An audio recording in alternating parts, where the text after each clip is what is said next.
Muito boa tarde a vocês, internautas do Brasil, que nos acompanham nas lives do projeto Do Mundo para a Escola, da Tecnologia Educacional. Sejam muito bem-vindos à live de hoje, dia 12 de maio de 2005, e nós vamos tratar sobre competências socioemocionais durante a pandemia. Como preparar as crianças para o retorno às aulas? Esse é o nosso tema de hoje. Nós vamos tratar com os nossos convidados que já estão online aguardando a chegada dos nossos internautas na nossa sala. E daqui a pouquinho nós estaremos ao vivo com a presença deles também. Fiquem à vontade, já abro espaço para você usar o nosso chat. Fiquem à vontade para mandar suas solicitações, suas perguntas, enfim. A nossa live daqui a pouquinho estará oficialmente no ar e nós daremos início à discussão de hoje sobre competências socioemocionais. Até daqui a pouquinho.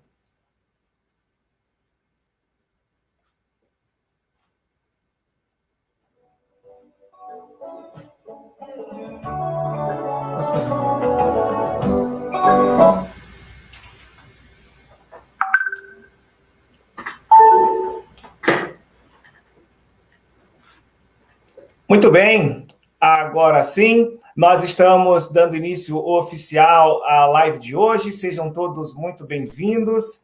Eu sou o professor Edson Santos, da Tecnologia Educacional, e mais uma vez vou mediar a nossa live de hoje.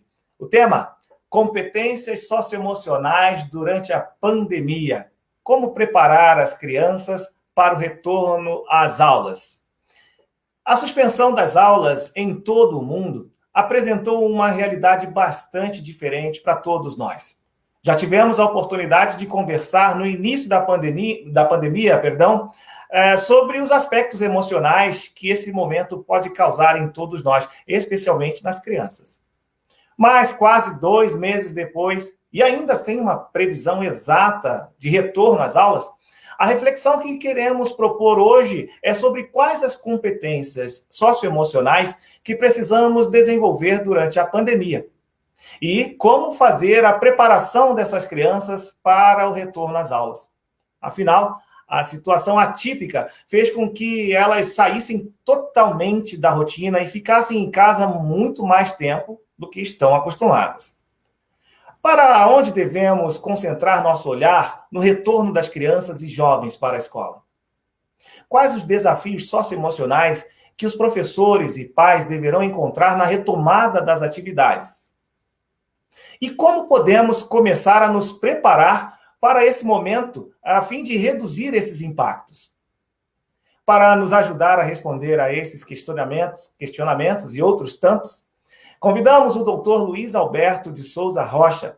Dr. Luiz é médico, especialista em pediatria e psiquiatria, formado em análise psicodramática e mantenedor da Escola Instituto Tomás de Aquino, Centro Educacional Paulo Freire e Colégio Paulo Freire. Também contamos com e agora eu vou aproveitar para apresentar visualmente, Dr. Luiz. Dr. Luiz, seja bem-vindo, enquanto eu apresento a nossa próxima convidada, que é a diretora, professora, educadora, Meire Campelo Nocito. Diretora Meire é pedagoga e psicóloga, com especialização em psicodinâmica da adolescência, pelo Instituto Sedes Sapientiae. Sapientiae, daqui a pouco ela corrige para nós, Sedes Sapientiae, eu acho que é isso. Também a doutora Meire é mestranda em Psicologia da Educação pela PUC de São Paulo e diretora institucional do Colégio Visconde de Porto Seguro, uma das escolas mais conhecidas e respeitadas do estado de São Paulo e do Brasil. Doutora Meire, seja bem-vinda, já está visualmente com a gente também na nossa live. Reforço os agradecimentos a vocês que já estão na nossa sala, já é possível ver seus comentários, sejam bem-vindos. Aqui nós temos um espaço de educadores, então a doutora Meire, a doutor Paulo, fiquem super à vontade, também terão acesso às perguntas do nosso chat, na nossa sala, enfim, vamos criar aqui uma grande roda de conversa entre educadores que querem o melhor para a educação do nosso Brasil. E pensando nisso, nós da Tecnologia Educacional queremos lembrar que nós preparamos um e-book completo, dessa vez direcionado aos pais e aos educadores. e como eles podem gerir os aspectos emocionais durante a pandemia, também na preparação para o retorno às aulas de seus filhos. O link para o download desse e-book, que é gratuito, ficará fixo aqui nos comentários do nosso chat de hoje. E os professores e pais podem indicar esse material para apoiar as famílias, levando esse material ao conhecimento e posse de quem mais tiver interesse. Vamos fazer com que essa grande corrente ganhe cada vez mais elos. Aproveito também para deixar aqui os agradecimentos e homenagem da tecnologia educacional, enquanto instituição, a todos os profissionais de enfermagem, pois hoje é o Dia Internacional do Enfermeiro, profissionais que estão na linha de frente durante esse período tão delicado de batalha contra a Covid-19. Nosso muito obrigado pelo trabalho de vocês, enfermeiros em todo o Brasil, e parabéns pelo seu dia, pelo seu ofício. Vocês têm salvado inúmeras vidas. Obrigado por isso. Quero lembrar que você pode participar da rodada a partir de agora. Fiquem à vontade. E, para isso, vamos começar a nossa conversa dirigindo a pergunta, a primeira provocação da live de hoje, ao Dr. Luiz. Dr. Luiz, além de gestor de escola, você também é médico, psiquiatra e pediatra. Como tem avaliado as questões emocionais de adultos e crianças nesse período? Essa é a primeira pergunta, que tem 3 fases. Então, eu vou segurar aqui na primeira parte da pergunta, depois eu trago as outras 2. Doutor, seja bem-vindo, a tarde é sua.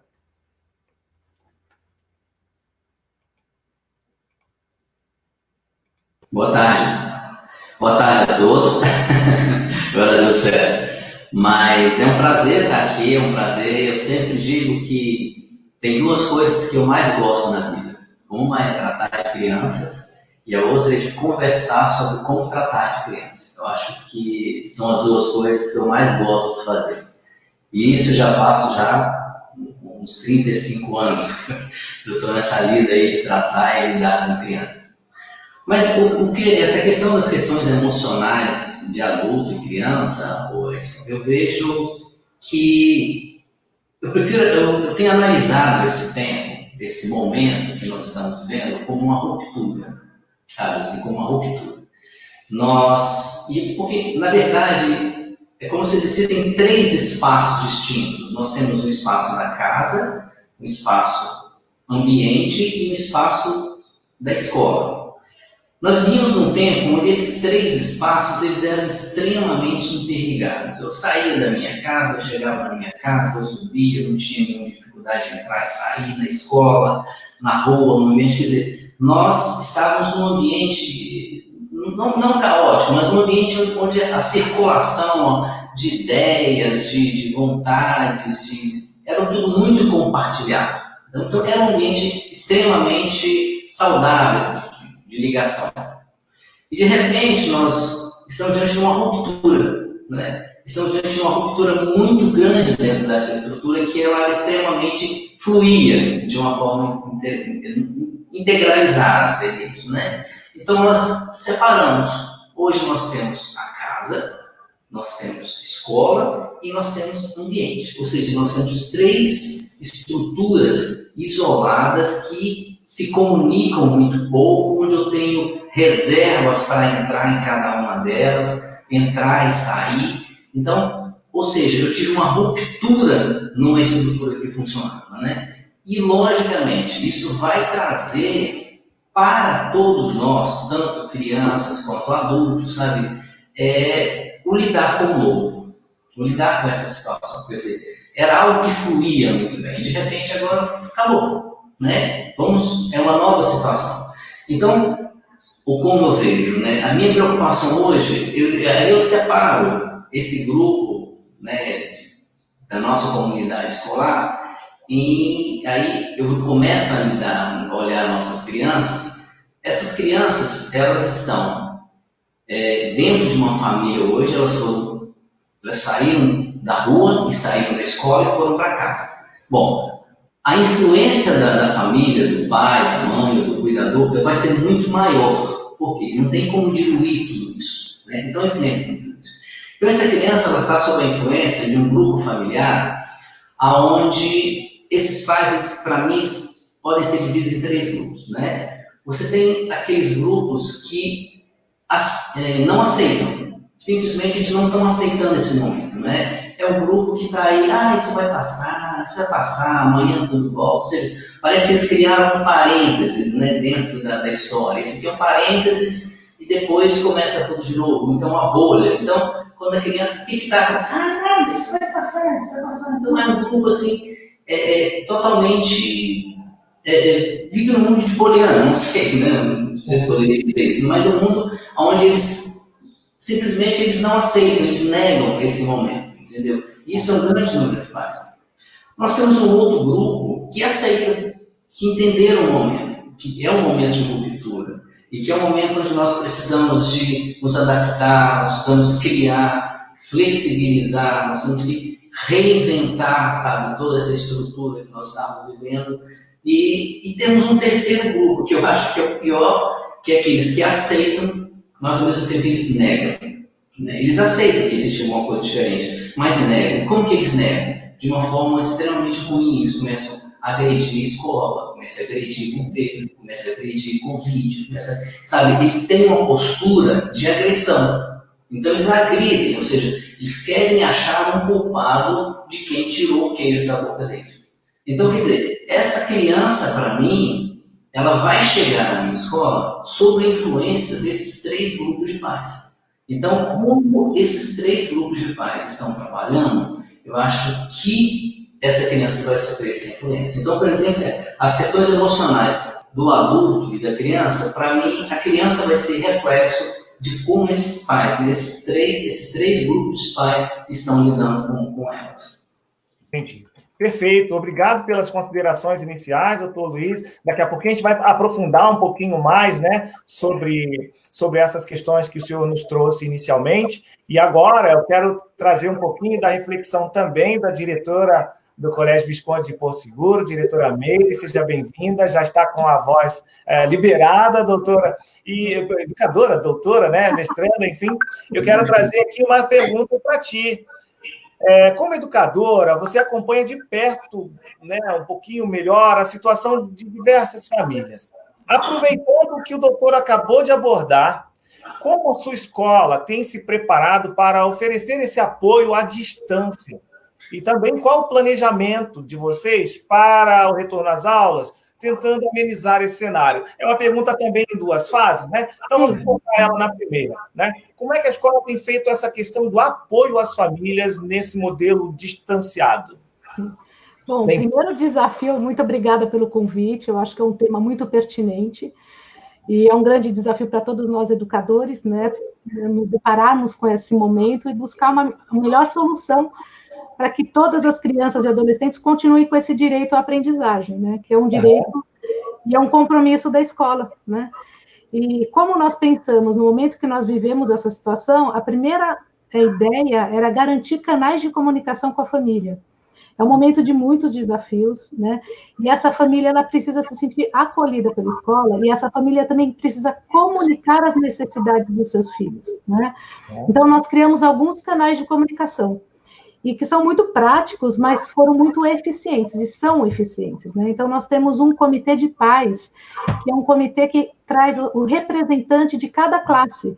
Então, esses pais, eles dialogam com a escola e vão trazendo as dinâmicas e as demandas daquela sala e as preocupações daquelas famílias. E a partir dessas preocupações, a escola vai buscando alternativas de sanar e ajudar essas famílias a lidarem com os desafios que estão sendo apresentados agora. Outro canal de comunicação são os e-mails, né, que as famílias elas vão trazendo as preocupações pelos e-mails via orientadores educacionais, e a gente vai categorizando essas questões. E a partir daí a gente vai verificando quais são as demandas importantes de serem revisitadas. Então, a gente vai trabalhando com demandas de e-mails, telefones, via Teams, que é uma plataforma oficial do colégio. Então, a gente faz videoconferências com as famílias em relação às crianças que precisam uma atenção mais especializada, né, mais cuidadosa nesse momento, e também as famílias podem a gente possa acompanhar as famílias mais de perto. Então, são grandes desafios, mas o que eu acho que é prioritário é a gente não perder de vista essa parceria família e escola, né? E uma escuta muito ativa e muito atenta. Então, no primeiro momento, as demandas das famílias passavam pelo uso do aplicativo, por exemplo. Como que eu acesso a plataforma da escola, como que eu organizo esse material do estudo dirigido. Depois foram mudando as demandas, né? Como que eu ajudo meu filho a manter o foco atencional nas aulas ao vivo que a escola oferece.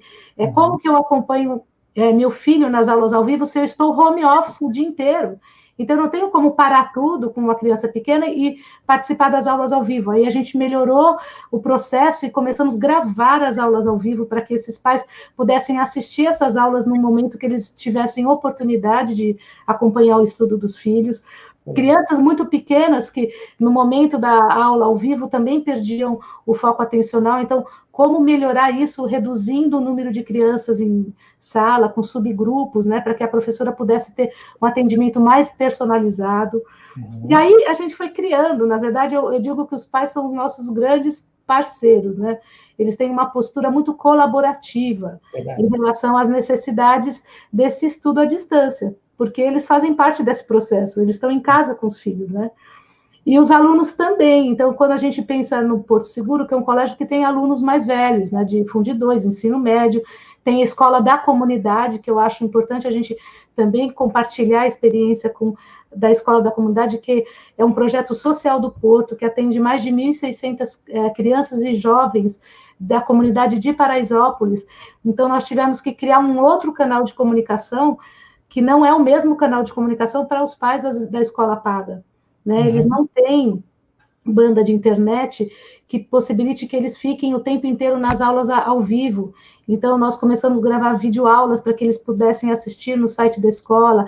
A gente começou a fazer cópias de todo o conteúdo de estudo dirigido para que eles recebessem esse material impresso, para que pudessem desenvolver essas atividades, e junto com o material impresso, a gente tinha que pensar na necessidade desse jovem, dessa família, em relação à alimentação. Então, oferecemos cestas básicas, material de higiene. Então, é um projeto muito diferente daquele projeto das crianças e dos adolescentes que tem recursos, né? Que a família tem recursos para assistir às aulas ao vivo, para acompanhar esse estudo em casa. Então, a gente foi adaptando. E eu queria fazer uma homenagem aos professores, que eu sei que tem muitos educadores assistindo esse programa, e que eu acho que foi uma grande oportunidade essa pandemia, por mais que tenha causado muito impacto e muito sofrimento na sociedade, nós estamos empoderando os nossos educadores, né? Porque eles, na verdade, se reinventaram em muito pouco tempo, né? Verdade. Eu queria ampliar um pouquinho, dimensionar o tamanho dessa relação que o Porto Seguro estende até Paraisópolis. É uma iniciativa institucional? Vocês envolveram a comunidade, familiares, alunos? Qual é o tamanho disso? Porque, veja, Paraisópolis é uma cidade conhecidíssima no Brasil. É uma cidade, é verdade. Diretamente conectados com ele, educacional, na área social, enfim. Dê para nós uma noção de tamanho disso. Então, a Escola da Comunidade existe há mais de 50 anos, né? O Porto Seguro é uma fundação. E a Escola da Comunidade, ela existe há mais de 50 anos, e há mais de 30 anos ela vem atendendo a comunidade de Paraisópolis e da Vila Andrade agora. E nós temos até um curso para adultos lá. Tem o EJA, né, que é Educação para Jovens e Adultos. É um trabalho social, assim, maravilhoso, e que nesse momento de pandemia, nós tivemos muitos pais da escola do Porto Seguro, né, pais pagantes, que se mobilizaram para, inclusive, ajudarem, né, essas famílias de Paraisópolis. Então, a gente vai criando uma rede colaborativa, né? E eu falo muito das competências as macrocompetências emocionais, e uma delas é esse engajamento social, né? Então, nós, enquanto escola, temos no nosso DNA esse trabalho solidário, né? Então, os nossos alunos, eles crescem dentro de uma instituição que já desenvolve um trabalho de ajuda, né? E um trabalho comprometido com o bem comum. E esses pais também, eles se mobilizaram muito para colaborar. O comitê de alunos também estão muito engajados para desenvolver projetos junto com os alunos da Escola da Comunidade, e temos muitos alunos da Escola da Comunidade que são grandes colaboradores do Porto Seguro também, né? Porque a gente sabe que eles têm os talentos e essa troca, né, essa diversidade faz com que o colégio fique num patamar de respeito, né, à diversidade, de aprendizado coletivo muito grande, né? E tem o currículo alemão também, né? Tem o currículo bilíngue, que são alunos nossos que concluem o ensino médio, que é o Abitur, e eles acabam fazendo universidades na Alemanha, que é um currículo alemão no Brasil. Então, que maravilha. Obrigado. É uma grande diversidade. Maravilha, maravilhoso. Obrigado pelas suas considerações iniciais, diretora Meire. E eu fiz essa provocação, né, complementar, até por conta dessa função social que a escola tem. Né? A escola, toda a instituição educacional tem uma função social que transborda os limites físicos da escola. E o teu caso, ele é um exemplo excepcional, que deve ser seguido por todos que nos acompanham. E, com certeza, essa integração família, escola, sociedade, ela é cada vez mais necessária. Né? E nesse contexto, doutor Luiz, eu trago a segunda etapa da pergunta que nos traz a essa reflexão. Né? Considerando tudo que nós dissemos até agora, é possível traçar um cenário ou um olhar sobre o comportamento de educadores, pais, crianças, adolescentes nesse período? Como é que a gente pode lidar com esse novo normal? Eu acho extremamente precoce a gente tentar traçar qualquer tipo de coisa para o futuro. Eu penso que não dá para a gente inventar nada de novo, não dá para a gente ficar, né? A Meire está falando aí sobre o projeto que eles têm. Eu acho que isso é extremamente... Você está trabalhando habilidades de altruísmo, habilidade de empatia, né? Então, quer dizer, não dá para você inventar, não dá para você ensinar altruísmo e empatia com quem nunca vivenciou altruísmo e empatia. Então, empatia é uma habilidade, ela tem que ser criada, né? Ela tem que ser trabalhada para construir. Então, é muito difícil traçar um cenário do que vai. Mas eu tenho me preparado como escola justamente para isso. Eu vou receber um grupo que não encarou, outro grupo que aceitou e outro grupo que ficou brigando o tempo todo. Então, dentro dessa estrutura, desses 3 grupos que vão chegar na escola, é que eu estou preparando os nossos profissionais para poder lidar com isso. Agora, o que nós estamos tentando manter, com o nosso alunato, é a questão do vínculo, sabe? Eu não quero que a escola perca o vínculo afetivo, porque a base de todo aprendizado é o afeto. Né? Então, o afeto, as emoções, elas são a base de todo aprendizado. Sem afeto, não tem aprendizado. Sem dedicação, não tem aprendizado. Então, a afetividade, o afeto, o carinho, o amor, isso é a base. Então, eu preciso que essas crianças, mesmo já esses 3 números não estão comunicando, mas eu preciso criar metodologias para isso.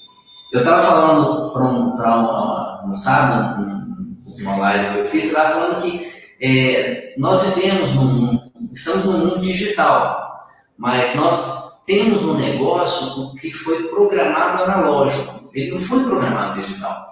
Então, nós temos uma estrutura analógica sendo veiculada por um meio digital, mas ela é analógica. Então, nós não podemos perder a nossa questão analógica. Ou seja, o meu professor, principalmente nas séries iniciais, eles fazem fantochezinhos, brinquedinhos e mandam dessas crianças. Chega essas crianças com uma forma assim, olha, a tia continua presente, a tia continua aí. Eles fazem, pelo menos na educação infantil, 2 vezes por semana. Eles têm uma interação pela plataforma da escola, entendeu? Nós temos uma plataforma, a Clique Escola, que permite fazer essa interação. Quer dizer, eles mantêm interação com as crianças. A professora manda material, mandamos material para ele poder... Manda fotografia da escola, da salinha, para não perder o vínculo. Eu acho que esse vínculo, nesse momento, ele é fundamental. Nós não podemos, como escola, perder esse vínculo, porque os pais são meio perdidos, nós não podemos perder o vínculo. Então, hoje, manter o vínculo.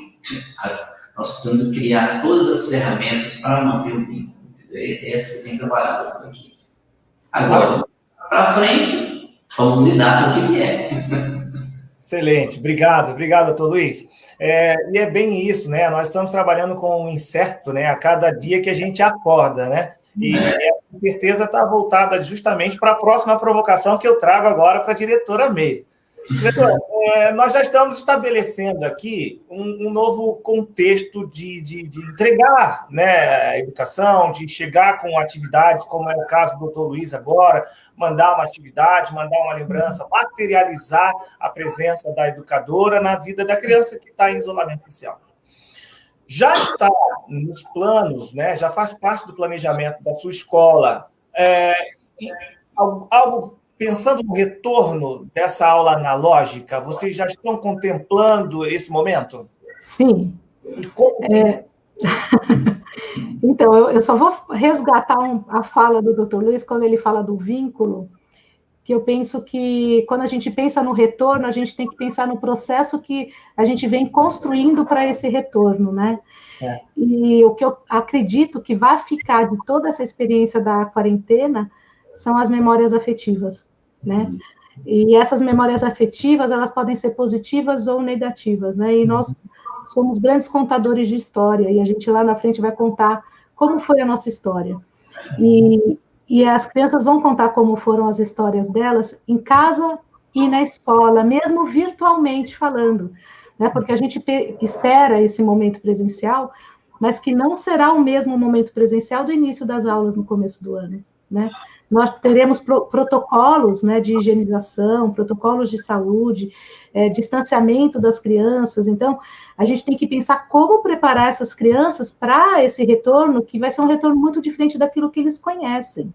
Uhum. Então, eu penso muito nessa parceria com a família nesse momento, para que essa família também possa ensinar para essas crianças que em momentos de dificuldade nós podemos construir muitas coisas positivas, né? E para que essas crianças, quando voltem, elas voltem mais saudáveis emocionalmente. Bacana. Nós temos agora um projeto, nós já temos há um bom tempo, mas nós fizemos esse projeto online, que é o projeto de mentoria, que é um espaço que nós trabalhamos as questões socioemocionais com as crianças e os adolescentes, né? E esses momentos de mentoria, nós abrimos espaços de escuta mesmo, para que as crianças tragam quais são os medos, as preocupações, as emoções que estão emergindo dessa situação. E quando retornarmos às aulas, nós precisaremos trabalhar muito com essas competências socioemocionais, né? As crianças, elas precisam desenvolver um estofo e um repertório para conseguir ter resiliência para lidar com essas frustrações, que não são poucas, né? E não são pequenas também. E temos que pensar também no retorno às aulas, pensar nos nossos educadores.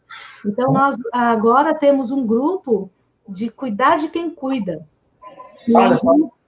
E é um grupo de cuidados integrativos, né, em parceria com uma equipe de profissionais, do Unifesp, que oferecem um trabalho junto conosco, para cuidar desses professores e cuidar desses orientadores, para que a gente consiga cuidar dessas famílias e cuidar desses alunos. Maravilha. Porque não tem como a gente cuidar se a gente não se cuidar, né? Legal. Então, eu queria pontuar que o retorno às aulas, ela passa muito pelo olhar do cuidado, né? Do apoio às famílias, apoio aos alunos e apoio aos nossos guerreiros, né? Que não são os enfermeiros que fazem comemoração hoje, mas são os nossos educadores que estão cuidando dos alunos. Quando começa uma aula ao vivo, os professores, eles têm um olhar muito cuidadoso e carinhoso com os alunos. Né? Aquele aluno que está quietinho, não se posiciona, está tudo bem com você, chama no chat, chama para ter um horário numa videoconferência com a família para ver se está tudo ok. Então, é esse olhar, né, que eu gosto quando a Terezinha Rios fala, não olhe, repare. Então, assim, é um momento que a gente tem que reparar, né? Tem que ir além do olhar superficial, reparar como que está essa família. É como o doutor Luiz fala, tem famílias que não estão em condições de cuidar, elas estão precisando, os adultos estão precisando ser cuidados, né? E aí, se a gente, enquanto escola, conseguir oferecer essa rede, né, de cuidado para essa família, provavelmente essa criança vai conseguir superar melhor essa fase de isolamento social.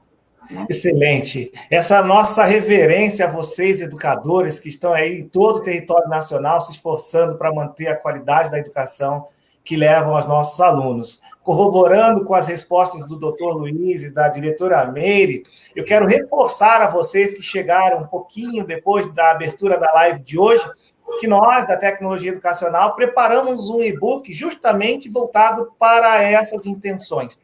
direcionado aos pais e aos educadores sobre como gerir os aspectos emocionais durante esse período de pandemia e na preparação para o retorno das nossas crianças e adolescentes às aulas. O link para o download desse e-book está fixo aqui no nosso chat.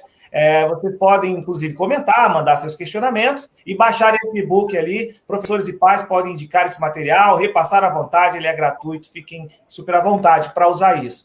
E eu quero resgatar, ainda nesse contexto, a pergunta da Alessandra Crivellaro. A Alessandra pergunta o seguinte: nesse momento de pandemia, como os pais podem organizar uma rotina diferente para as crianças nos finais de semana, tá? Então, essa pergunta eu vou dirigir aos dois olhares, tá? Do doutor Luiz e da doutora Meire. Então, rotina, dinâmica familiar no final de semana, e eu quero dar um temperinho a mais nessa pergunta quando eu digo o seguinte, aprofundar sobre a importância dessa dinâmica familiar nesse período de quarentena. O convívio no ambiente familiar vai ter grande influência no desenvolvimento dessas competências socioemocionais das crianças que discutimos hoje, concordam? Elas são necessárias para o retorno às aulas. Então, não apenas no final de semana, como fica a dinâmica familiar nesse período de pandemia? Inicialmente, doutor Luiz Alberto, suas considerações.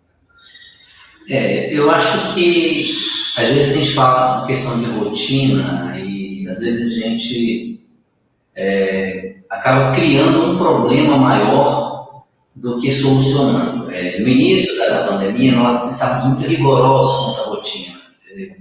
E à medida que a coisa foi avançando, nós começamos a perceber que no ambiente familiar a questão da rotina era muito complicada, entendeu?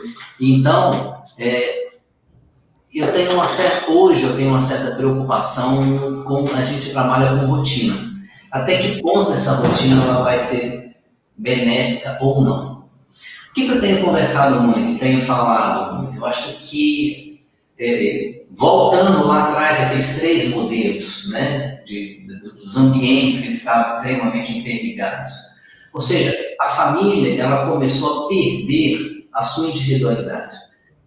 O pai ele deixou de ser pai, a mãe deixou de ser mãe. Eles passaram simplesmente a ser provedores. O pai e a mãe trabalhando para prover. Eu vou arranjar dinheiro para dar a melhor escola, vou arranjar dinheiro para dar a melhor roupa, e dessa forma ele estava achando que estava dando uma educação muito grande. Então, esse modelo, isso foi rompido. Então, eu tenho falado com os pais, seja pai, seja mãe, esteja 100% pai e 100% mãe. Sabe, esquece dessas questões de Covid, esquece. Às vezes um pai fala, eu não estou conseguindo. Fala assim, minha filha, faz o que você conseguir fazer. Faz o que você conseguir fazer, sabe? O que a parte cognitiva, a gente vai dar um jeito quando voltar, né? Não preocupa com a parte cognitiva, sabe? Cuide do seu filho, brinca com o seu filho, esteja de bem com o seu filho, sabe? Se der para poder acesso, eu acho que é importante, nós não podemos perder essa linha de aprender, nós precisamos de aprender, mas eu acho que nesse momento não é rotina, esse momento é ser pai, ser mãe, ser família, resgatar essa estrutura de família. Não dá para pensar em outra coisa, a não ser ser família, ou seja, esse núcleo de família tem que se reinventar, ou seja, não é reinventar, eu acho que ele tem que voltar à sua origem. Pai e mãe não é simplesmente provedor. Sabe? Uma criança cresce, ela é recebida como um ser que reage. E desse ser que reage, ela chega até a adolescência num ser extremamente complexo como nós somos. Então, ele vai crescendo, se desenvolvendo, de acordo com as relações que ele vai formando. Então, o pai e a mãe são protagonistas. Não é a escola que é protagonista, é pai e mãe que é protagonista. Então, assim, ser pai e ser mãe, 100%. É isso, seja pai, seja mãe. Maravilha, obrigado, doutor. E ainda nesse contexto, né, agora eu dirijo à diretora Meire, essa distinção que foi muito bem sinalizada pelo doutor Luiz, né?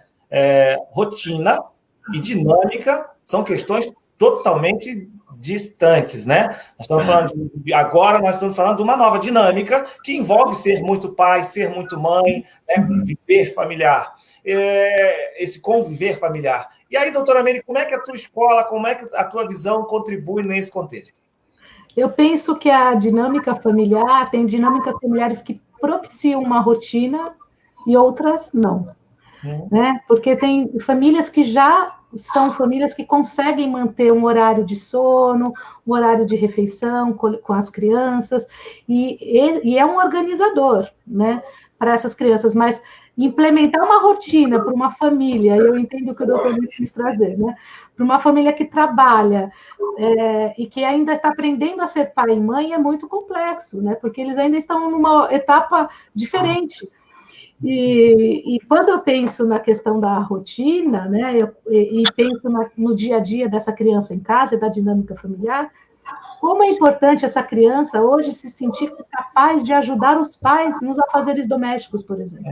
Porque talvez em outros tempos isso nunca aconteceria, né? Então a criança vira o ajudante da mamãe, o ajudante do papai, né? No momento de colocar a mesa, no momento de arrumar o quarto, de dar comida para o cachorro. Essas experiências, que são experiências que antigamente eram tão normais, né? Na época dos nossos avós, não vou falar que foi na minha época, para não entregar a idade, mas assim, era um período muito bom, que a gente colaborava, né? Então, as crianças, quando a gente fala das competências socioemocionais, eu volto a falar o quanto que é importante você poder ter esse espírito colaborativo, porque você não vai colaborar na rua se você não aprender a colaborar dentro de casa. Então, eu pego muitos pontos positivos, né, desse momento de crise em relação à dinâmica familiar. A criança, quando o pai está trabalhando, ou a mãe em home office, essa criança tem que entender que aquele espaço não pertence a ela, ela não pode invadir esse espaço. Essa criança, numa sala de aula, vai conseguir aguardar o amiguinho, tirar dúvida para ela falar depois. Porque ela está aprendendo que tem um momento que é dela e tem um momento que é do outro. Né? Isso se aprende em casa, né? Nas atitudes mais simples, de não entrar no escritório quando o pai está fazendo uma live, por exemplo. Não é? Então, é respeitar o espaço do outro. Né? Então, eu vejo que a dinâmica familiar, se é uma dinâmica mais estruturada, as rotinas elas vão acontecendo naturalmente. Né? E quando a Alessandra, né, perguntou sobre a questão do final de semana, para crianças pequenas, eles aguardam o final de semana, mesmo em tempos de quarentena, quando os pais falam, olha, sábado a gente vai fazer um campeonato de jogo de tabuleiro, hein? E mostra o calendário, olha, é sábado, é domingo. Ah, domingo a gente vai fazer aquela receita do bolo da vovó. Legal, né? Ah, e a gente vai fazer uma videoconferência com todos os amigos da escola para vocês mostrarem os desenhos que vocês fizeram sobre os super-heróis. Então, o final de semana reservar para que a gente oportunize essas crianças a terem momentos agradáveis, né? Diferentes, de entretenimento, para marcar melhor o dia da semana, que todos estão trabalhando, que tem aulas ao vivo, aulas à distância, tarefas de casa do final de semana, que pode ser algo mais prazeroso, né? Então, eu acho que é bacana, acho que o tempo acaba ganhando uma outra dimensão e é um organizador interno. Legal. Essa experiência. Muito bom. E como tem alguns pais que estão nos acompanhando aqui na nossa live de hoje, já fica aí uma dica, né? Se me permitem, né, contribuir, criar essa expectativa, né, de que no final de semana vai ter uma coisa bem legal, diferente, agendar essa atividade, né, e realizá-la no final de semana, vai ajudar essa criança a superar esse período com muito mais felicidade, né, com muito mais leveza, né. Bom, gente, eu quero agradecer aqui a participação de diversas regiões e instituições de ensino no Brasil, Instituto Raízes, os educadores de Botucatu, São Paulo, Itaboraí, Rio de Janeiro, Sagrado Coração de Jesus, Colégio Sagrado Coração está com a gente aqui na nossa live também. Nós estamos em Itabuna, na Bahia, a Júlia Mello está. Enfim, gente no Brasil inteiro, Ceará, Rio de Janeiro, Rio Grande do Sul. É muito bom ter vocês com a gente na nossa live. Nós ficamos muito felizes por contribuir com os seus aprendizados. E eu quero discutir com vocês uma nova iniciativa da TE, né, Tecnologia Educacional, que recentemente lançou as Trilhas do Aprendizado. Lá no nosso portal do Mundo para a Escola, você já pode assistir Trilhas do Aprendizado com os seguintes temas: Code para professores, uma introdução sobre programação. Outro tema, as 3 melhores ferramentas para qualquer professor durante esse período de isolamento social ministrarem suas aulas, levarem seus conteúdos aos alunos. O terceiro tema, essa semana nós lançaremos na nossa trilha sobre o tema ferramenta para cada etapa da educação infantil ao médio, com atividades, estrutura, recursos para que, do infantil ao médio, professores e educadores em todo o país possam desempenhar ainda melhor o seu trabalho. Fiquem de olho no nosso portal, www.domundoparaescola.com.br, e você vai continuar tendo acesso aos nossos conteúdos nesse espaço, tá bom? Voltando para a nossa live agora, vamos conversar mais um pouquinho com os nossos convidados. Doutor, doutor Luiz, a Camila Madri, ela diz o seguinte: que dicas vocês dão para crianças que estão sendo cuidadas pelos avós? Não são os pais que estão acompanhando as crianças nesse momento de estudo. Difícil, né?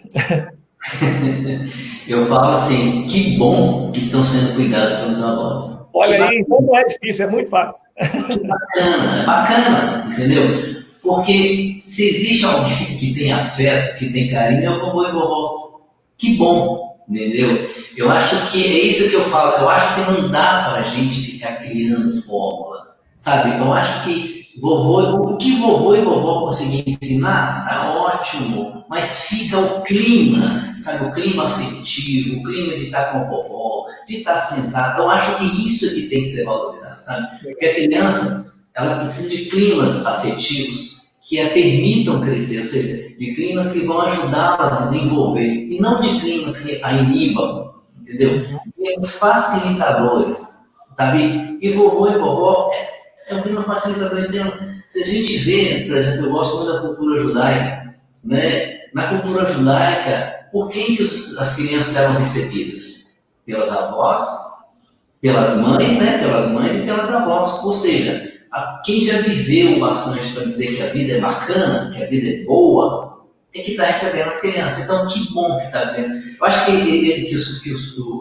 nós temos que perder um pouco essa coisa de... A gente tem que entender o seguinte, é uma ruptura, gente, é uma ruptura. Rompeu, sabe? Esse modelo de regrinha, de norma, tem que ser assim, tem que ser assim.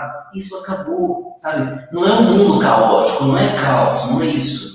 Mas é de resgatar, sabe, talvez o estar juntos, né? A Meire falou a respeito de pais que estão aprendendo a ser pais. Eu discordo comigo, né? Assim, de um jeito, porque eu acho que a partir do momento que alguém tem capacidade de gerar, esse alguém tem capacidade de criar e de cuidar. Eu sempre falo com os pais que chegam no consultório pela primeira vez, às vezes pais muito jovens, doutor, tem segurança e tal. Minha filha, deixa o seu instinto ir. Se você tivesse uma ilha deserta, sabe, um navio afundou, você e seu marido salvaram, e nascesse seu filho na ilha, seu marido ia fazer o parto, você ia criar esse menino com o melhor que você ia dar para ele, e vai ser uma pessoa de bem. Eu acho que nós temos que resgatar o nosso instinto, entendeu? A nossa estrutura, ela precisa ser resgatada. A gente precisa fugir um pouco dessa mídia, dessas questões que estão... Acho que é momento de nós sermos humanos, não sermos máquinas, sabe? Eu comecei esse ano na escola, como terminei o ano passado, com um vídeo do Itaú, não sei se vocês já viram, que fala sobre máquinas e humanos. Eu achei aquele vídeo fantástico, fiquei apaixonado por aquele vídeo. Como o Robozinho disse, o futuro não é a máquina, o futuro somos nós somos humanos. Então, eu acho que se a natureza, eu sou cristão, então eu creio, se Deus nos criou com habilidade para gerar, eu também tenho habilidade para criar. Então, eu não tenho que ficar preso, sabe? Eu tenho que deixar o meu instinto sair e cuidar, e pedir opinião um ou outro, mas tem que deixar, tem que ser humano, tem que cuidar do meu bichinho. Não precisa cuidar. E que bom que andar com o vovô e com a vovó. Melhor. Não preocupe com o que ele vai ensinar, mas como ele vai ensinar é muito mais importante do que o que ele vai ensinar. Legal. E aí, diretora Meire, como é que está a presença dos avós aí, né? Daqui a um pouquinho será o Dia dos Avós, inclusive, a escola comemora, né, no mês de julho. Sim. E aí? Então, eu queria falar para a Camila que os avós vão ensinar outras coisas, né? São aprendizagens para a vida. Essas questões das aprendizagens cognitivas, né, que a gente fala que, na realidade, a escola formal tem um compromisso de ensinar, eu queria tranquilizar a Camila e dizer a ela que, quando a gente retornar às aulas, todas as escolas terão um compromisso de fazer avaliações diagnósticas para entender como essa criança está, né? O que ela foi capaz de aprender, pedagogicamente falando, nesse momento de quarentena. Então, para ela ficar muito tranquila, porque o que a gente vem vendo de todos os movimentos de profissionais que trabalham na área de educação, pesquisadores, é que a gente vai desenvolver, sim, todo um programa, né, de recuperação de conteúdos e de aprendizagens dessas crianças que não tiveram oportunidade de se desenvolver da mesma forma que outras crianças. Se a gente pensar no Brasil, o Brasil tem mais de 5 mil municípios. É um continente, né, com realidades muito distintas. Então, cada escola vai ter que saber com a necessidade das crianças, e não só de todas as crianças, mas de cada criança. Né? Porque cada criança tem um modo de aprender, um ritmo para aprender. Então, a gente vai se reinventar de novo quando a gente voltar para a escola. Então, fique tranquila que isso cabe a nós, educadores. Falem para os avós curtirem os netos, como disse o doutor Luiz, e darem muito afeto nesse momento. Tá Legal, bom? obrigado pelas considerações. Bom, agora eu vou tocar num ponto um pouquinho mais profundo das suas áreas, tá? Nós estamos falando com dois profissionais da área da educação, da psicologia, doutor Luiz da área médica, da psicopedagogia. E, diretora Meire, você acabou de dizer agora sobre como as crianças estão, né? Essa é uma questão que envolve professores, pais. O Estado, já que o assunto hoje é socioemocional, o estado emocional das nossas crianças está passando por transformação. Eu não tenho condição de dizer se isso é bom ou ruim, mas está se transformando. Pensando nesse contexto, eu começo com o doutor Luiz Alberto. Quais sinais e a partir de que idade as crianças começam a dar sinais do impacto emocional que esse novo modelo está trazendo para as suas vidas? Doutor, suas considerações. Bom, os transtornos ansiosos continuam sendo a patologia mais frequente. Desde a primeira infância, né, desde da idade do sensório motor, né, desde 0 até 2 anos, até o adolescente. Ou seja, as patologias ansiosas, elas estão na base, é o que mais acontece, né? Porque a questão da ansiedade, ela é muito relacionado à forma de defesa, né? O nosso organismo, ele preparou o sistema de ansiedade para nos defender, né? Então, toda vez que eu encontro um obstáculo, ele vai ser gerado. Bom, agora, à medida que a criança vai se desenvolvendo, o impacto do ambiente é maior, ela vai tendo mais consciência. Então, eu diria assim, a ansiedade infantil, ela vai acontecer, sabe? Ela vai acontecer. Agora, ela vai acontecer em maior ou menor grau, de acordo com como nós, adultos, vamos lidar com essa ansiedade da criança. Essa criança vai ficar inquieta, essa criança vai ter alteração de sono, essa criança vai ter dor na barriga, essa criança vai ficar irritada, essa criança vai fazer xixi quando já tinha controle sectoriano, ou seja, essa criança vai vomitar, vai ter recusa alimentar, ou seja, dor abdominal, dor na perna, dor na cabeça. Quer dizer, a criança vai trazer uma série de sintomas que é natural, entendeu? Ou seja, ela vai trazer isso. Agora, como nós vamos lidar com isso é que vai fazer diferença. Porque a criança, o Edson, ela é muito plástica. A plasticidade cerebral da criança é muito grande, né? Vocês não precisam entender uma criança que é um cérebro que está em desenvolvimento. Então, é um cérebro que tem capacidade de criar novas estruturas, novas ligações cerebrais. Então, é uma criança que é permitido regenerar esse neurônio. Então, é uma criança, dependendo de como a gente vai lidar, essa criança vai chegar lá para frente. Elas vão ficar ansiosas? Não tem outro jeito, é um momento. Agora, não adianta querer que poupar essa criança de uma ansiedade. A gente tem que lidar com a ansiedade que elas vão estar trazendo. Eu acho que, basicamente, a gente tem que pensar em transtornos ansiosos. Ok. Em termos de faixa etária, né, nós temos muitos educadores da educação infantil que nos acompanham aqui. São mais perceptíveis esses sinais a partir da nossa conversa, né, antes de entrarmos no ar. 3 anos de idade ali, a gente já vê alguns sinais, podemos basear por aí? Eu acho que um pouco mais precoce. 3 anos ele já começa a manifestar algum sintoma mais externo, né? De choro, de birra, né? A criança até de 0 até 3 anos, ela também tem ansiedade. Só que ela somatiza. Ela é uma criança que distende a barriguinha, que tem dor na barriga. Então, ela tem mais sintomas somáticos do que a questão do que externaliza. Então, os pais fiquem atentos à dor na barriga, à dor de cabeça, a criança que não fala, que tinha adquirido alguma habilidade de especiteriana, né, no xixi, no cocô que volta a perder. Fique atento a isso. Isso pode ser um sintoma de ansiedade muito precoce. Uma criança de 2 anos, vamos supor, que ela já estava controlando o xixi, de repente para não controlar mais. Isso pode ser um sintoma que ela está. Uma criança pequenininha que fica se tocando muito na sua parte genital, isso pode ser um sintoma ansioso. Ela pode não estar lidando com alguma situação que ela está vivendo. Entendeu? Então, ficar atento à criança. O que ela está manifestando, o que foge do comum da criança, fica atento. Tem alguma coisa que precisa ser olhada melhor.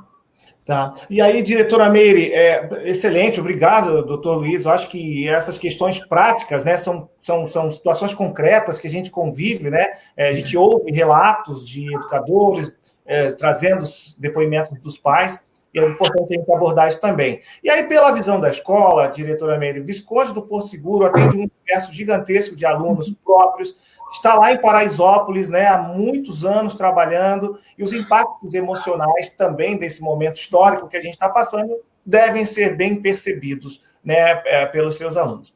Bom, eu entendo, se eu estiver errado, por favor, me corrija, que quanto mais interativo e de uma forma mais agradável a educação chegar a essas crianças, mais a gente retém ou conquista um resultado emocional bom, né, dessas crianças. Posso avançar nessa reflexão? Como é que você me ajuda? Então, a primeira questão que eu acho importante é que a gente tem que nomear os sentimentos. Essas crianças, esses adolescentes, eles têm que aprender a dar nome para os sentimentos. E se eles vivem numa casa que o pai está tenso, a mãe muito triste, e pergunta o que está acontecendo, e os pais falam que está tudo bem, a gente vai negar que existem situações que são difíceis e que a gente tem que acessar. Então, quando a gente vai voltar, sim, eu concordo com o doutor Luiz, é um impacto emocional grande dessas crianças e desses adolescentes, e a gente tem que criar espaços dialógicos sobre o que está acontecendo. Com os professores, né, todos os medos, as inseguranças sobre o que está acontecendo, o desconhecido. Tem que abrir espaços para que esses jovens possam refletir sobre as questões que eles vivenciaram na quarentena, e claro que toda a proposta pedagógica ela tem que permear essa nova realidade, né? Então, esse professor tem que ser aquele professor que é acolhedor, né? Essa criança ela tem que conseguir entender que se ela tem uma ansiedade, é como uma onda no mar, como eu digo, né? A ansiedade ela é como uma onda no mar, ela vem, mas ela vai embora. Ela não fica lá para sempre, né?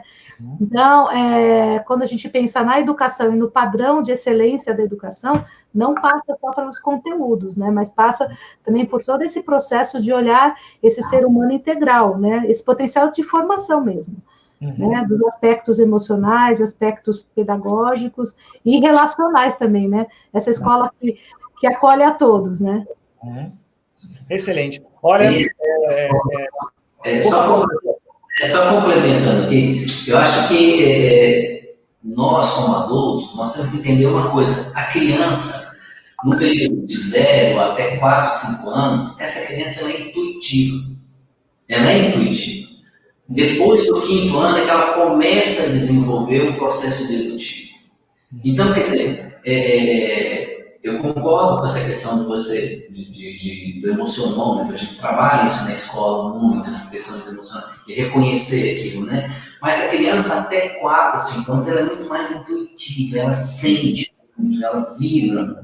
entendeu? Então, assim, não adianta eu falar com ela que tá tudo bem, mas ela sabe que não tá bem. Ela tá sentindo, ela vibra, entendeu? Se é uma criança, assim, a partir de 5, 6 anos, ela já começa no período das operações, né, concretas, já começa a operacionalizar de outra forma. Mas eu tenho que entender que o meu aluno ele é intuitivo, o meu filho é intuitivo, então eu tenho que sentir mais do que falar. Eu tenho que sentir. Eu acho que essa coisa do sentir o filho, do vibrar com o filho, sabe? Eu acho que isso a gente precisa resgatar. Valorizar as descobertas. Isso, essa coisa dele, entendeu? Ele não está legal, ele é intuitivo, ele é intuitivo, ele não é dedutivo. Esse é um caminho interessante e eu peço licença aos convidados, né? A tecnologia educacional acredita muito nisso, é por isso que nós estamos aqui nessa live de hoje. Nossas propostas olham para isso, uma forma diferente de ensinar algo que envolva os alunos e que eles façam as suas descobertas. E a Luísa Marques faz uma pergunta para nós que está diretamente ligada a isso que dissemos até aqui. Como podemos lidar com a pressão da escola com o volume de conteúdo que está sendo enviado? Ela diz que algumas escolas estão mandando seus alunos com atividades regulares das 7h30 às 5 da tarde para cumprir o cronograma. Crianças de 4 anos tendo que passar o dia inteiro na frente do computador assistindo aula online. Ou seja, ela está trazendo um depoimento de uma realidade que vai no sentido contrário do que nós dissemos até aqui, né? Mas ela provavelmente ela está trazendo um olhar muito interessado de alguém que quer transformar, que quer mudar, né? E aí, doutor Luiz, como é que a gente faz com essa pressão de conteúdo versus um momento histórico que nós estamos vivendo de transformação da educação?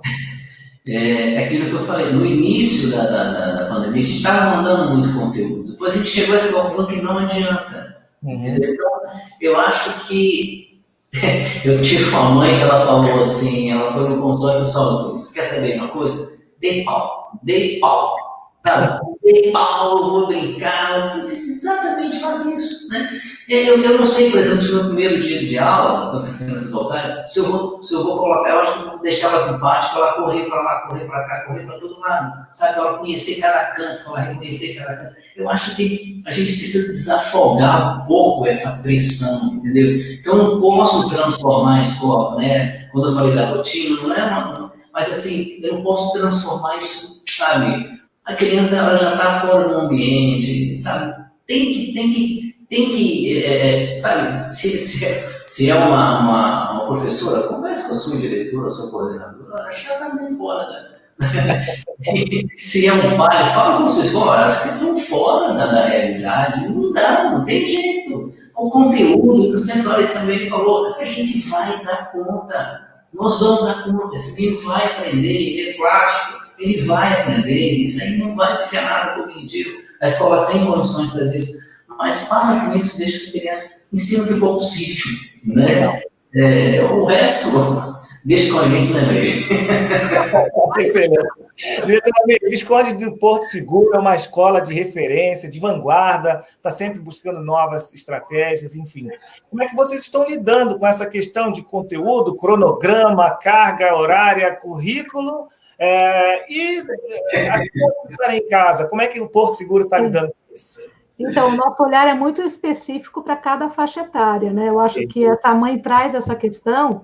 Um aluno de ensino médio que está no momento de preparação para o vestibular, ele quer esse espaço com esse professor, ele quer essas aulas ao vivo, ele vai trabalhar além daquilo que a gente pede que ele faça, porque existe uma meta aí, um objetivo muito claro, né, que é a aprovação nos vestibulares.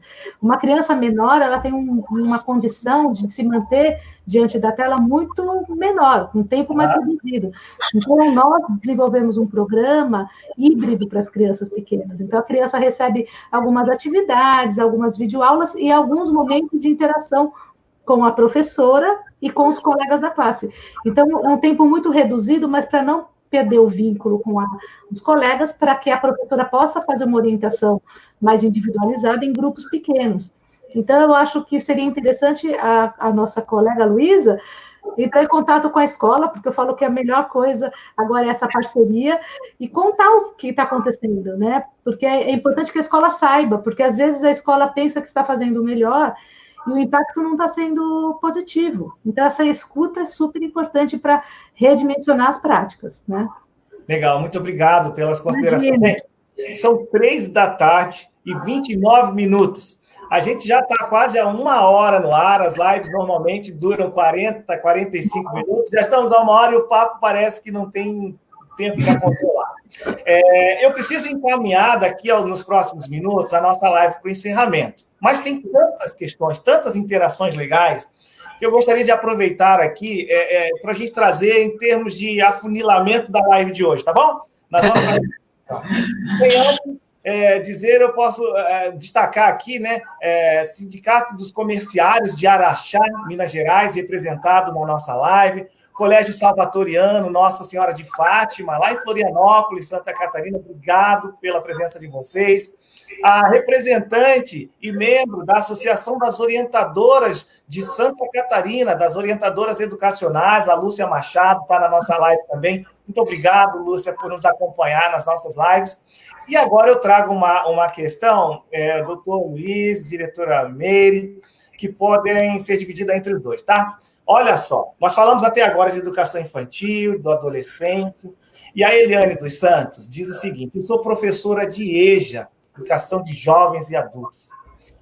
Eles também estão passando por muita turbulência, muitos deles não sabem manusear essas novas tecnologias, se apegam aos professores pelas aulas presenciais, tem um contingente emocional muito grande, né, em relação aos alunos de EJA. Que dica para trabalhar a parte emocional desse público que tem emocionalmente demonstrado um abalo, né, significativo? Uma vez que muitos voltaram para a escola como algo para superar o que vinha ficando ou deixando para trás, e agora eles estão, de novo, dentro de uma realidade da qual estavam tentando superar. Que questão, hein? Doutor Luiz. Mas olha, não é só problema dos alunos de EJA, não. Eu também sou péssimo. Eu consegui fazer essa live porque o Juvenato, que é o diretor dessa unidade, veio e preparou isso para mim. Eu sou péssimo, entendeu? E a segunda live que eu estou fazendo essa semana. Então, quer dizer, não é prerrogativa dos alunos dela de EJA não estar lidando bem com essas ferramentas. Mas o que eu vejo, Edson, eu acho que a gente precisa mudar um certo modelo. Porque eu vejo que nós temos um modelo muito de cobrança e de resposta, né? Ou seja, parece que existe nós estamos funcionando da seguinte forma: eu dou um comando, ele tem que me dar uma resposta que eu espero que dê a resposta, né?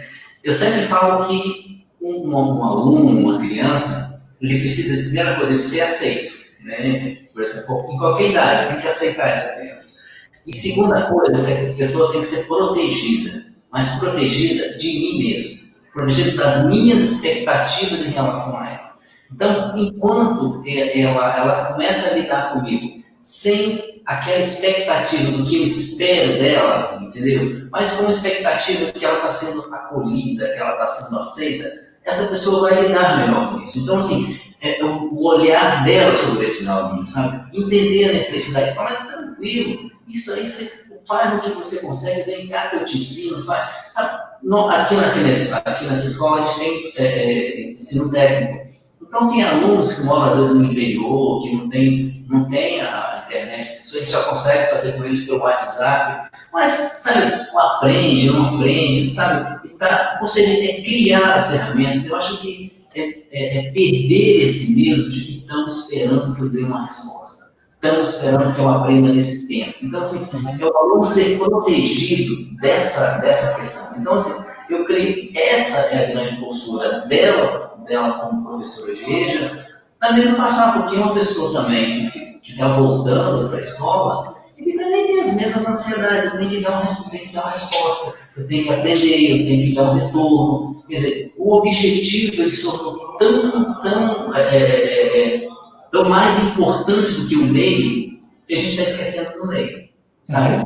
Tem que ter objetivo, sim. Eu sempre falo com os clientes, sabe? Mas se eu saio de um ponto e chego no outro, tem um caminho. Eu preciso aproveitar esse caminho. Eu preciso aproveitar o que está acontecendo nesse caminho, entendeu? Então, assim, a gente só está vendo o início e o fim, e a pessoa fica perdida. Então, assim, curta o meio, ensina o meio, brinca com o meio, que eles vão também entrar na brincadeira.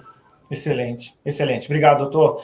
Diretora Meire, suas considerações sobre esse universo, né, que foi trazido para nós. Sim, eu queria dizer que tem um material interessante, é uma nota técnica do Todos pela Educação, acho que valeria a pena ela dar uma lida nesse material, e que revisita essas questões de políticas públicas voltadas à educação, né? E traz uma grande preocupação em relação à evasão, né? Eu acho que a pergunta dela, o que está por trás dessa pergunta, é a preocupação desse aluno que já foi embora da escola e que talvez ele não queira voltar mais.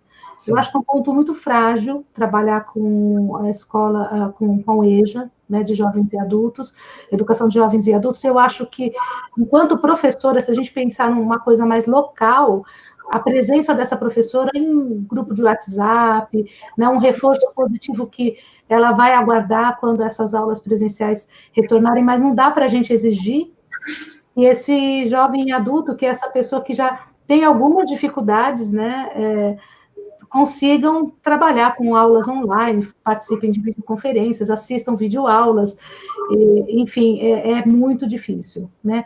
Talvez uma linha muito próxima da escola da comunidade, imprimir materiais e encaminhar para que esses alunos possam entrar em contato, mas muitas vezes eles precisam do suporte de um educador para eles conseguirem realizar essas atividades também.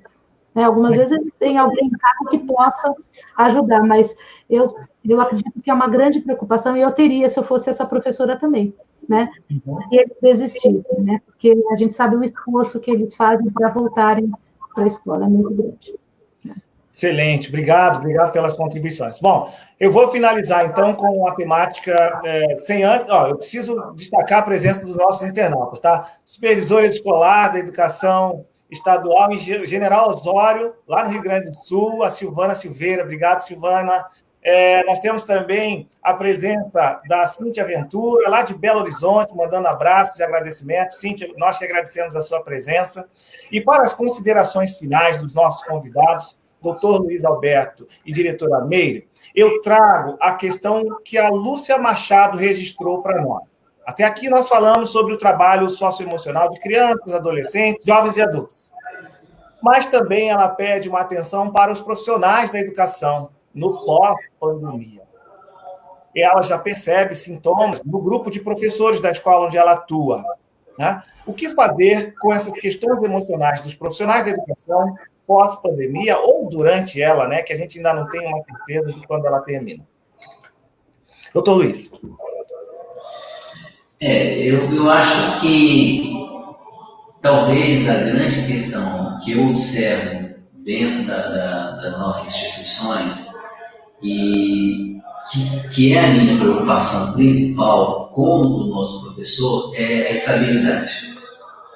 Eu acho que esse professor, ele fica naquela questão, e depois? Vou perder meu emprego, não vou perder meu emprego, como é que vai ser? Então, eu acho que talvez essa insegurança relacionada à estabilidade financeira, como é que vai ser minha família, e as dívidas que eu contraí, contando, como é que isso vai ser? Eu acho que a primeira coisa, aqui na escola, nós tomamos uma decisão, estamos criando as nossas estruturas, e nós assumimos um compromisso de não demitir ninguém. Então, eles sabem que não vão ser demitidos. E que o salário deles está sendo rigorosamente depositado no mesmo dia de vencimento.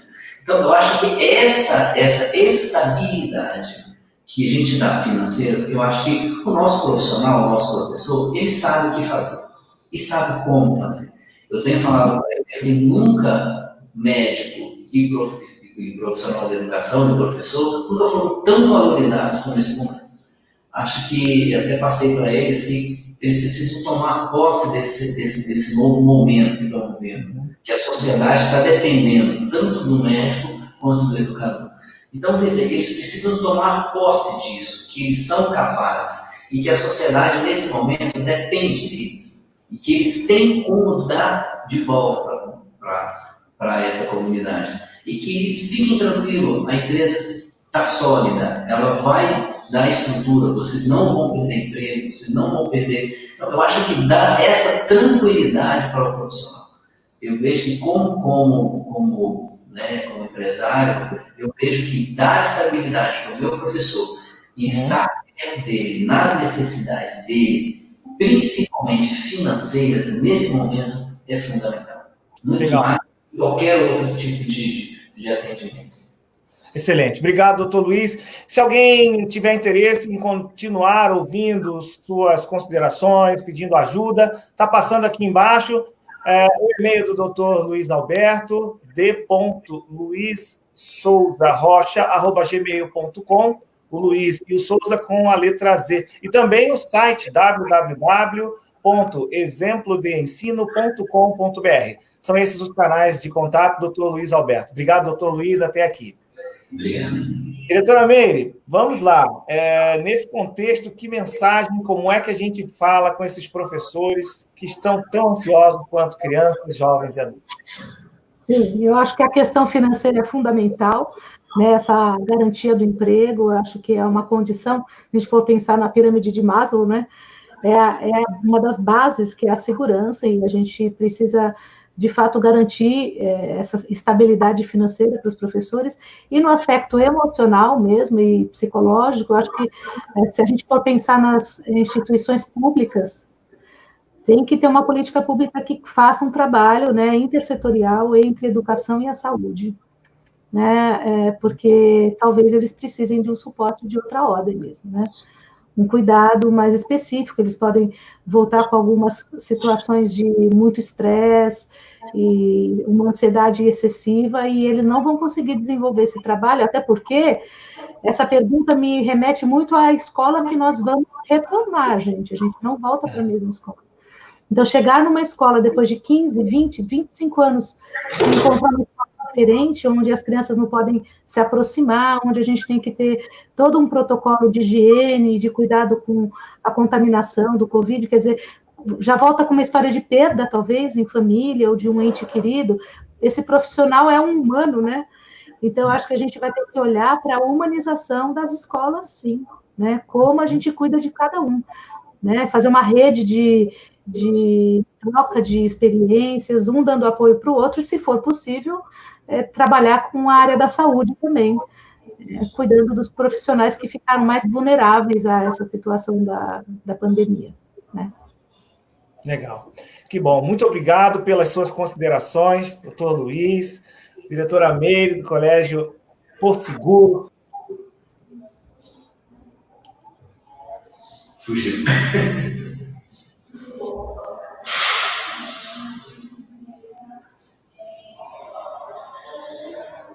Acho que o Edson já vai voltar, gente. Fugiu. Já vai voltar. Largou a gente sozinho aqui. Largou a gente sozinho.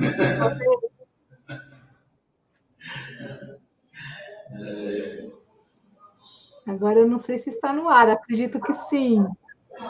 Eu estou te ouvindo, está me ouvindo? Estou ouvindo.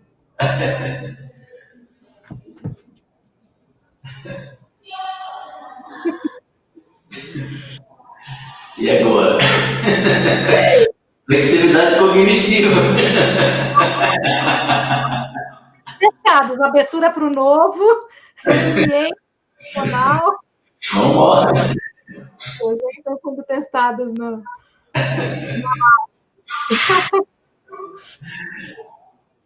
Abandonados na live.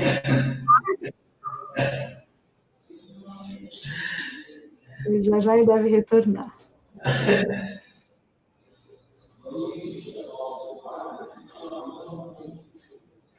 É pegadinha, Edson.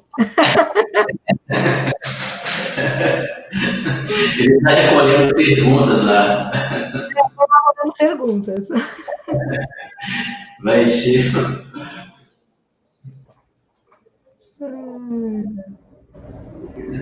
Estamos ao vivo, mas a gente não pode responder nenhuma pergunta porque a gente não consegue recebê-las. Mas semana passada...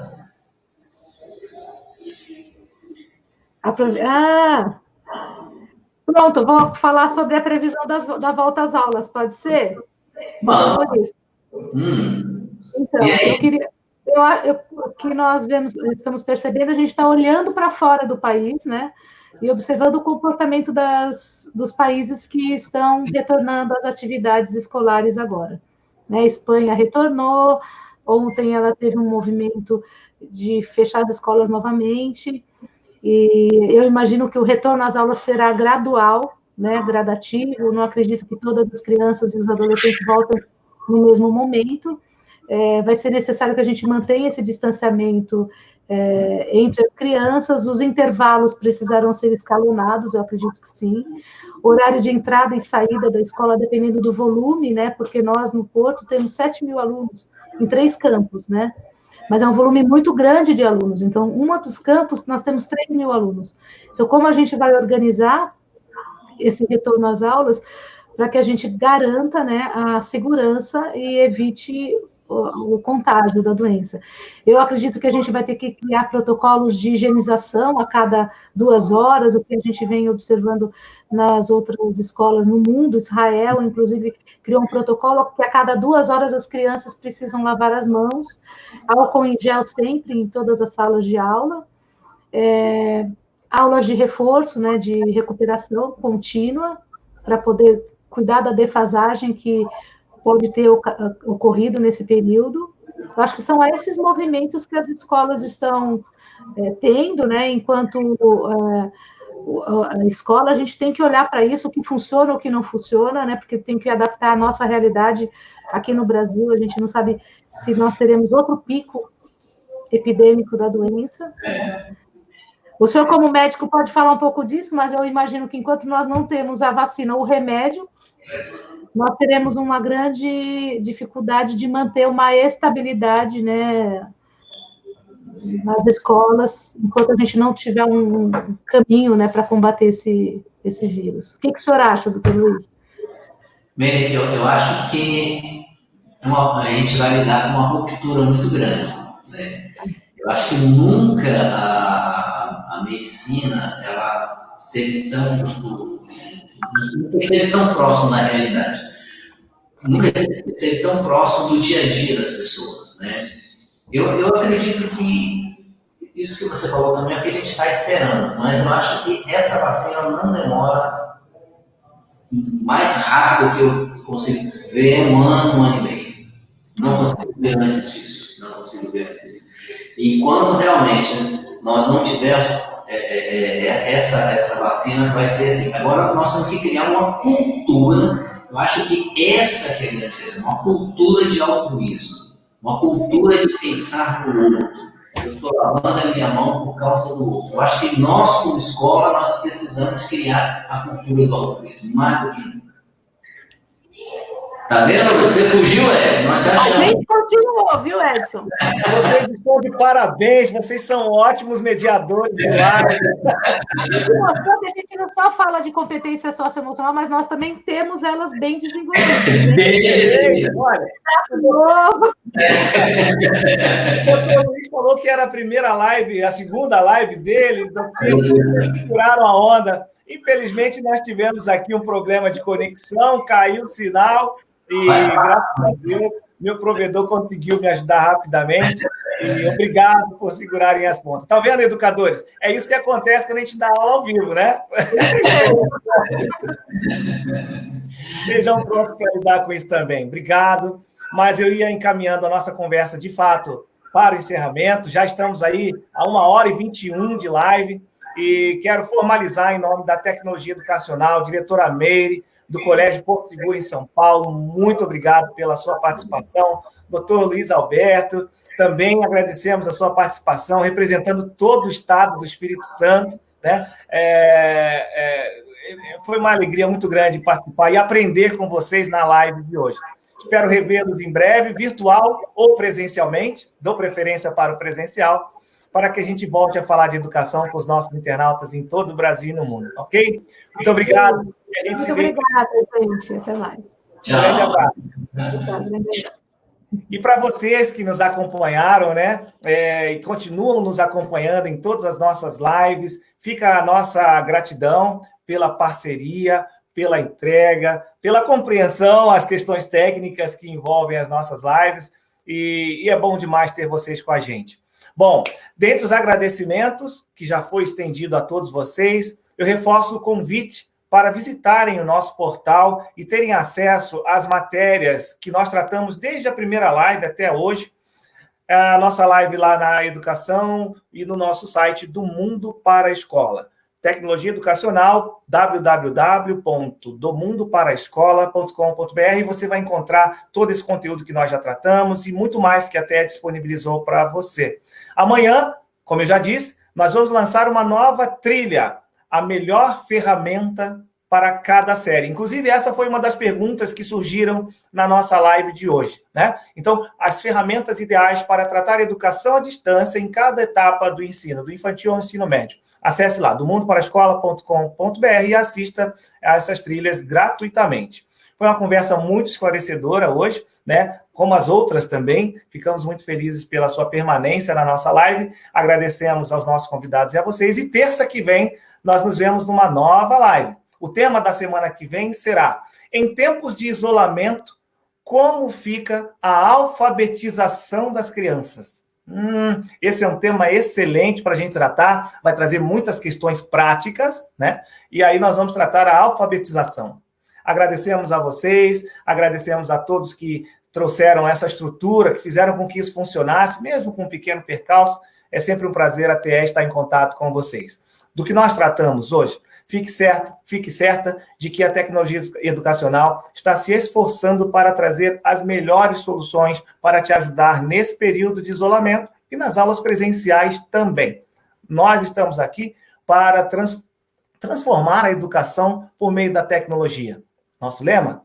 Transformar o mundo por meio da educação e transformar a educação por meio da tecnologia. Agradecemos a sua participação e até a próxima terça-feira. Até lá!